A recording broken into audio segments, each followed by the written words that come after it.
A Padova c'è un segno strano dentro la Basilica di Sant'Antonio. E per anni la gente ha detto la stessa cosa. Quella è l'impronta del diavolo.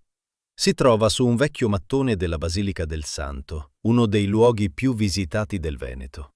La leggenda racconta che il diavolo entrò durante la costruzione della chiesa, furioso perché sempre più persone seguivano Antonio invece della paura. Avrebbe colpito il pavimento con uno zoccolo, lasciando il segno nella pietra. Solo che c'è un dettaglio inquietante. L'impronta non sembra uno zoccolo. Sembra una ciabatta o una scarpa consumata. E infatti a Padova esiste un'altra versione molto meno soprannaturale, ma forse ancora più strana. Si dice che quel segno non appartenga al demonio, ma ai ciabattini padovani. Gli artigiani che aiutarono a completare la basilica nel 200. Per lasciare il loro simbolo, avrebbero impresso la forma di una scarpa nel mattone fresco. Un marchio nascosto dentro la chiesa più famosa della città. Ma ancora oggi molti visitatori non lo sanno.